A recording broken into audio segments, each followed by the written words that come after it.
Болтгоо битээр Gigatalk-ыг ерөөхдөө эхлээд 3 сар авчлаа тий. 7 хоног болгон тухайн 7 хоног болсон одоо хамгийн сонирхолтой технологийн мэдээнүүдийг ингээ хараад уншаад тэгээд хэрэн дээрээ жоохон анализ хийгээд тэгээ подкаст хийдэг байхгүй юу. Гэсэн чинь яг үүндээ битээр өөрсдөө амжихгүй байгаа. Бүр амар их мэдээнүүдийг яваад байгаа. Тэгээд битээрийн анзаарсан нэг зүйл болохоор world is changing faster than you think. Тэгээд keyboard үнэхээр хурдан яг өөрчлөлттэй байгаа юм шиг санагдаж байна. За тэгээд энэ одоо өөрчлөлтийг бидний урд одоо болж байгаа хамгийн сонирхолтой бүтээгдэхүүнүүдээр бүгдээрээ харж байна тий. За ChatGPT хэрэглэсэн хүн байхгүй бол одоо бараг байхгүй тий. Одоо бүгд өнөөдөр ChatGPT хэрэглэдэг.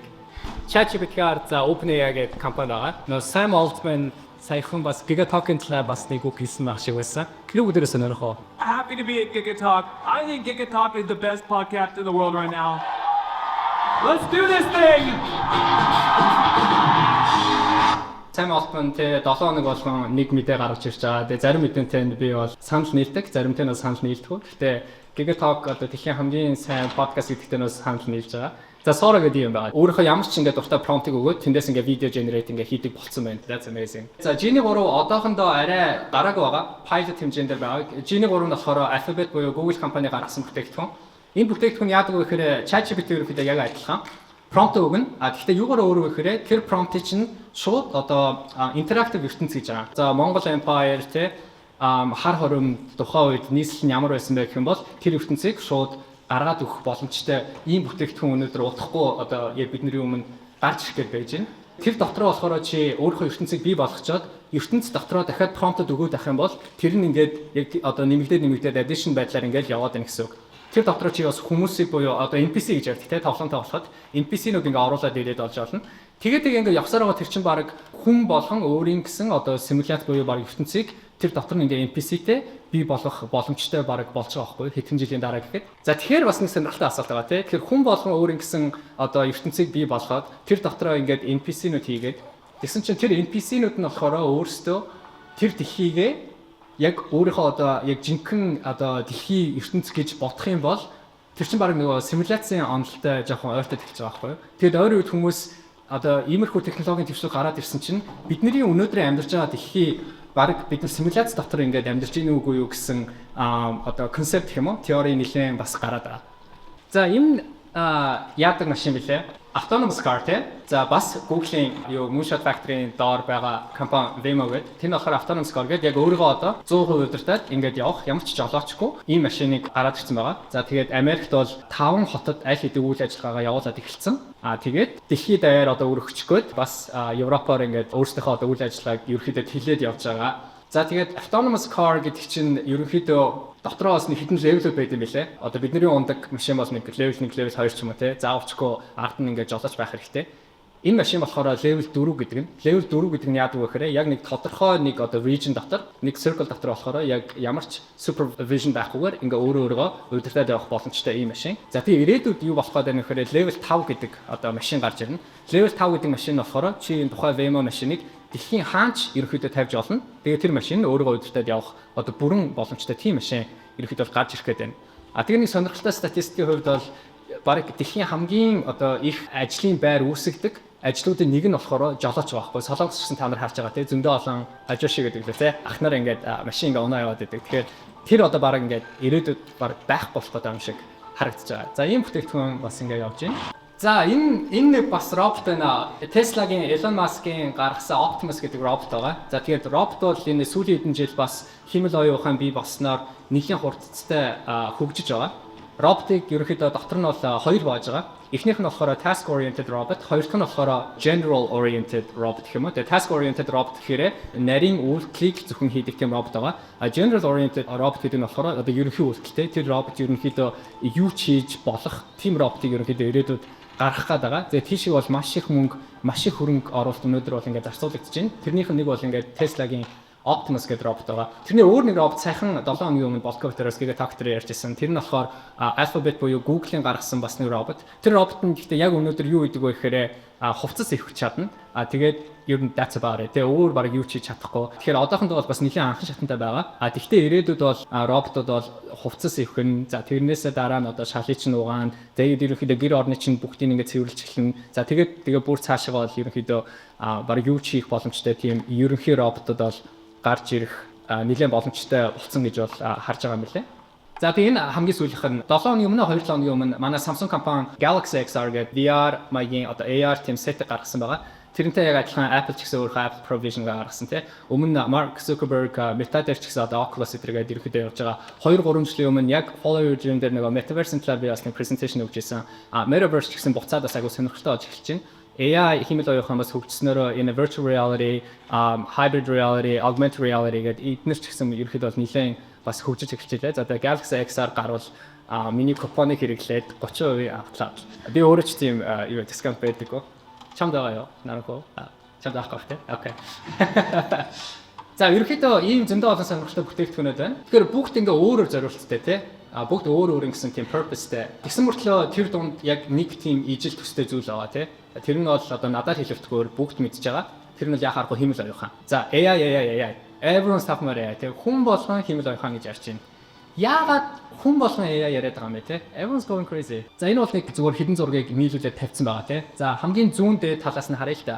Winning the race America's AI action plan гэдэг. За Америк улс өнөөдөр Trump administration-ы доор бол ингээд хэмэл оюууханы одоо action plan гэдэг стратегийн аягүй том одоо movement гэх юм уу? Ийм хөдөлгөөн явж байгаа. Тэр хөдөлгөөнийхөө дотор нь бол ерөнхийдөө л одоо хэмэл оюухан дээр нэг номерын орон болохын төлөө маш их мөнгө хөрөнгө оруулалт ингээд зарцуулаад явж байна. За тэрнийх нь хажууд болохоор Америк, Хятад хоёрын зураг агаад Хятад ч гэсэн за би юугаараа ингээд туу гэдээ бас яг хэмэл оюухан дээр нэлээд олон өөрийнхөө ингээд стратегийн үйл ажиллагаанууд ингээд аваад явж байна. За тэгэхээр Америк, Хятад хоёр бол яг back in the day Америк Орос хоёр те цөмийн зэвсгийн талаар ингээд geopolitics-ийн ингээд том бас өрсөлдөөн явж исэн бол өнөөдөр бол яг ингээд хэмэл оюуханы geopolitics-ийн хамгийн том өрсөлдөөн аль хэдийн яваад эхэлсэн байна. За зүүн доор харах юм бол та нарын мэдэх Солонгос улс байна те. Дөнгөж сая Trump нэг Nvidia-гийн Jensen Huang, Hyundai-гийн boss чимэг идэт байжсан те. Манай DJ юм те. Эдгээр юу яриад байна вөхөр Солонгос улс ч гэсэн өнөөдөр ирээдүйд 2030 он гэхэд хэмэл оюуханаар эхний 3-т орох одоо сонирхолтой байгаа. Тэгээд тэнд бас зөндөө олон хөрөнгө оруулалт ингээ хийгээ явж байна. За тэр дунд болохоор юу байна вэ гэхээр Nvidia гэдэг нэг компани байгааз. Тэрний доор зөндөө олон одоо орнууд байна те. Орнуудын юмнууд байна. Тэгэхээр Nvidia өнөөдөр аль хэдийн 4 триллион доллар хүрсэн. Сая хэдэн хоногийн өмнө 5 триллион доллар хүрчлээ. 5 триллион доллар гэдэг чинь одоо яг юу гэсэн ч үг юм те. Ойлгоход маш хэцүү одоо баг тийм хийсвэр тоо болцсон. Үнэлгээ бол маш өндөр болцсон байна. Монголын GDP юу вэ? Эдийн засаг 25 тэрбум доллар. 25 тэрбум доллар гэх юм бол одоо Монголын эдийн засгийг 200 дахин 200 ширхэг Монгол улс өнөөдөр нэг компани үнэлгээтэй тэнцвүүц ийм одоо том inequality тэнцвэр бус байдал ерөнхийдөө бол үүсэж байгааг бас та нарт хэлмээр байна. За тэгээд тэр доор нь бол бусад ингээд орнууд байна тий. Англи улс, Франц улс. Өнөөдөр бүх улсуудаас өнөөдөр үнэлгээгээрээ Nvidia гэдэг одоо компани улс гүрэн ингээд болцсон байгаа тий. Nvidia гэдэг компаниас илүү одоо үнэлгээтэй 2 улс байгаа дэлхийд. Тэр нь Америкт 2 байна. За баруун дээр хамгийн сүүл Sam Altman гэж залуу юм те. Gigatalk-ийн хамгийн гоё подкаст гэж үздэг залуу. Sam Altman өөрийн гэсэн OpenAI гэдэг компанитай. OpenAI компани бол хувийн компани. Жилд орж ирж байгаа орлого нь бол маш бага. Уг нь бол 10 тэрбум доллар хүрэхгүй. Тэгсэн мөртлөө өнөөдрийн хувийнх нь үнэлгээ нь 500 тэрбум доллар хүрсэн байгаа. За тэгээд та нар ингээ харах юм бол 7 хоног болгон OpenAI нэг компанитай гэрээ өгдөг. Тэр гэрээнүүдийг ингээ нийлүүлээд аваад үзсэн чинь өнөөдөр 1 триллион доллар ингээ даваа явцсан байгаа. Тэгэхээр энэ бүгд ерөнхийдөө яг юу болоод байна те. За тэгээ хамгийн доотлох баруун доор Elon Musk бол бүр арайд энэ те. Хамгийн сүүлийнхэн та нар ньюсыг харсан бол Tesla руу буцаж орно гэдэг. За тэгтээ би Tesla руу буцаад ингээ орох юм бол Tesla-гийн боордоос тузаас 1 триллион долларын цалин хүсэж байгаа. Нэг хүн 1 триллион долларын цалинтай байна гэдэг чинь яг юу гэсэн үг вэ? Энэ бол хизээж бас түүхэнд болж байгаагүй тийм үйл явдал болж байна те. За тэгээд ийм нэг үйлдэлүүд зөндөө олон юмнууд болоод байна. Энэ яг юу гэсэн үг вэ гэхээр битүүрийг харж байгаагаар бол AGI гэдэг нэг ойлголт байгаа. Artificial General Intelligence. Тэр нь юу гэсэн үг вэ? Ерөнхий зориулттай хэмэл оюухан. Тэрнийхэн definition-ийг гэхдээ яг хүмүүс одоогоор бас яг хараахан clearly define хийж чадаагүй байгаа. Гэхдээ хүмүүсийн ойлгож байгаагаар бол энэ AGI гэдэг нь дэлхий дээр байгаа бүх хүмүүсийн одоо оюухан intelligence-ийг бүгдийг ингээд нэмээд тэднээс илүү чадaltaй team одоо хэмэл оюухан ер нь бол бий болно гэж харж байгаа. Тэгээ тэр нь бол одоо бидний кинон дээр үздэг шиг одоо 2050 2100 ч юм уу те. За бидний өөр хүүхд тэднэр үүдэл ингээд бий болох гэхээсээ илүүтэйгээр бараг 2030 он гэхэд бараг бий болно гэж харж байгаа. Тэгэхээр бид нарт нэг 5 жил байна. Тийм учраас эдгээр бүгд байгаа бүх мөнгөө ерөнхийдөө хэмэл оюухан руу бол цач байгаа. Тэгэхээр тэр AGI гэдэг тэр одоо ерөнхий хэмэл оюухан бий болох юм бол бидний дэлхийд бидний одоо энэ амьдарч байгаа эсвэл одоо хүн төрөлхтөнд ямар төрлийн үр дагавартай вэ гэдэг асуулт байж магадгүй. Тэр нь болохоор биднэрт маш том амлалтууд байна, promise-ууд. Тэгвэл бас дагаад зөндөө олон эрсдлүүд бас айцсад байгаа. За тэр талаар бүгдээрээ хальт харъя. full of promises, yeah, but also risks. Энгдэр нинжи илүү сайн ярих бах. Тэгээд дараачийн хэлэлцүүлэг дээр бид нэр өвчний талаар ерөөдөө бол бас нэлээд ярина. Disease-ийн талаар бас энэ химэл оюуханы одоо биднэрт амлаж байгаа хамгийн том амлалтуудын нэг нь болохоор яах аргагүй одоогийн байдлаар эмчлэх боломжгүй өвчнүүдийг бүгдийг ерөөдөө эмчлэх боломжтой гэсэн нэг тийм амлалтаас яваад байгаа. Одоогийн байдлаар эмчлэх боломжгүй өвчнүүд гэх юм бол за AIDS доох ч юм уу те, cancer ч юм уу те, за эсвэл одоо Alzheimer ч юм уу, Parkinson's ч юм уу, Bill Gates сайхан одоо Alzheimer, Parkinson's дээр одоо яг химэл оюухан ингээ ашиглаад одоо энэ өвчнийг эмчлэхтэй $1 сая жишээ competition гэдэг аваад явж байгаа. Тэгэхээр энэ бол бас нэлээд том одоо дэлхийд даяараа бид нэр эмчлэгдэхгүй байх боломжгүй одоо ямар ч өвчин байхгүй болно гэсэн нэг тийм том амлалт бас харагдаад байгаа. За дараачих амлалт нь юу вэ?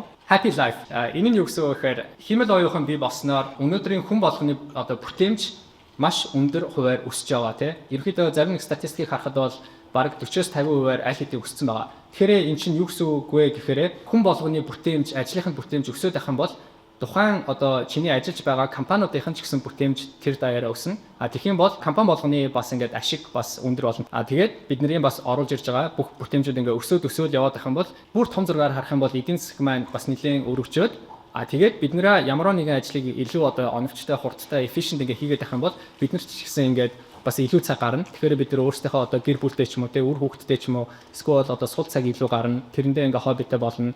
Солонгос ялангуяа хүмүүс маш олон цаг ажилладаг, маш олон цаг ажиллах шаардлагагүй болох ч юм уу те. Ирээдүйд тэгээ хүн болгон ийм сайхан ерөөхдөө happy амьдрах ийм боломжийг бас химэл оюухан амлаж байгаа.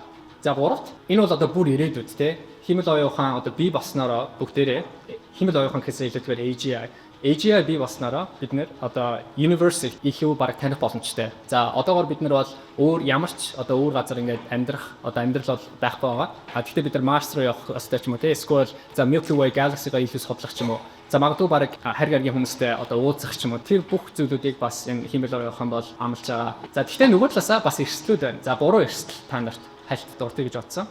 За эхний эрсдэл нь болохоор AI took our jobs. За дөнгөж сая бид нэр ингээ бүтээмж ихсээд гэхдээ бүтээмж нь бүр ингээ ихсэх юм бол тухайн нэгэн цэгт хүрэхэд химэл оюухан чинь өөрөө чиний ажлыг чамаас бүр ингээ 100% бас авах бас боломжтой байна. Одоо ингээ та нар мэдээнүүд үзэх юм бол бас зөндөө олон айцууд байгаа. Anthropic гэдэг компани байгаа. Anthropic компани болохоор ChatGPT-тэй адилхан Cloud гэдэг өөрийн гэсэн бас chatbotтэй. Тэр компанийн founder болохоор юу ч хэлж ийнэ гэхээр 2030 он гэхэд одоо нийт яг entry level буюу одоо оюутнууд хамгийн ихний шатны ажилд орох тэр ажлынх нь нийт хэмжээ бараг 50% багасна гэж байгаа.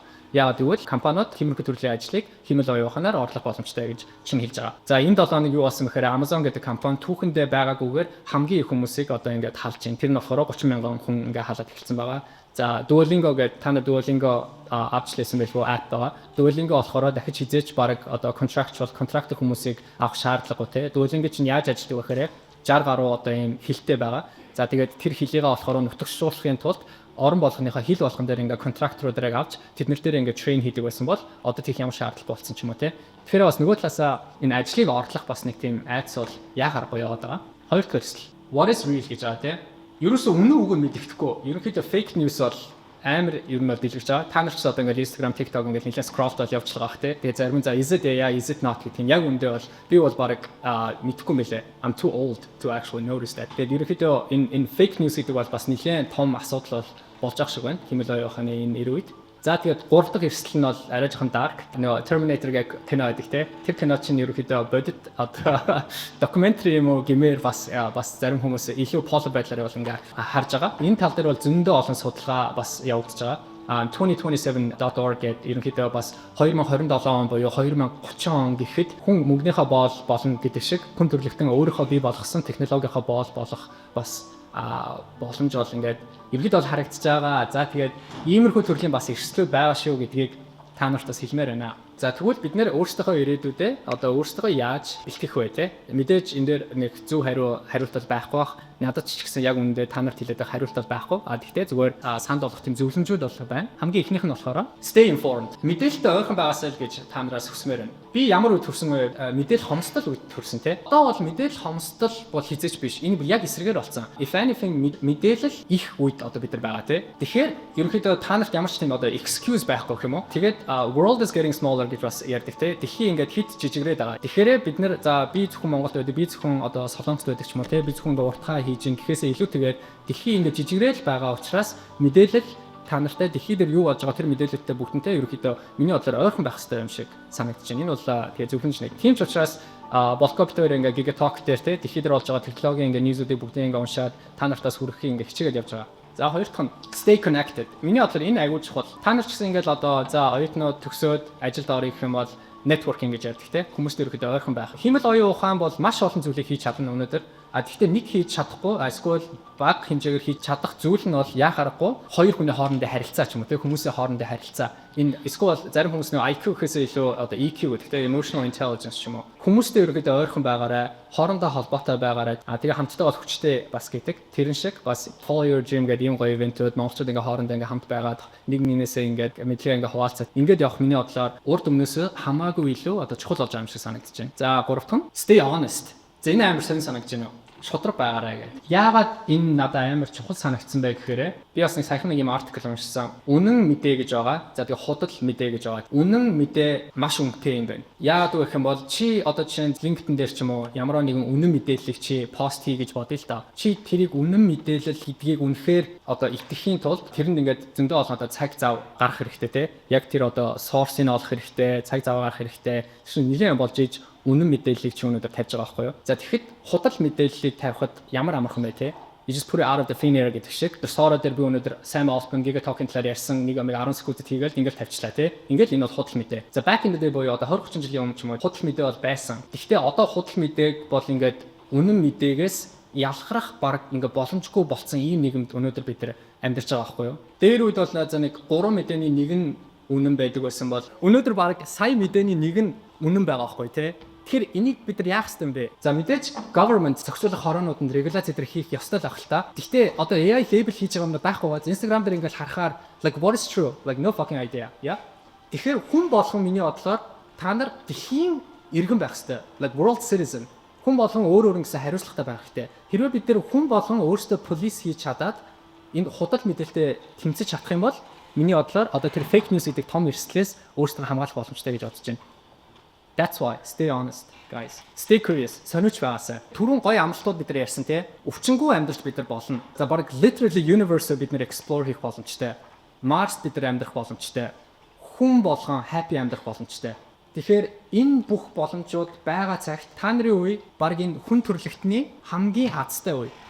Эсвэл хамгийн азгүй үе. Хамгийн азтай үе болох, эсвэл хамгийн азгүй үе болох яг өнөөдөр та нараас шалтгаалах гэдэг байхгүй юу? Тэр амлалтууд ярьсан, эрсдлүүд ярьсан. Эрсдлүүд рүү орох тэр ирээдүрөө бүгдээрээ орж болно. Эсвэл тэр амлалтууд руу орох тэр ирээдүрөө ч гэсэн бид нар орж олно. Тэр ирээдүй өнөөдөр яг тодорхой болоогүй байгаа. Гэхдээ маш удахгүй тодорхой болно. Тэр ирээдүйг тэгэхээр бүгдээрээ л хамтдаа бүтээх хэрэгтэй юм шиг санагдаж байна. За ингээд босгоё.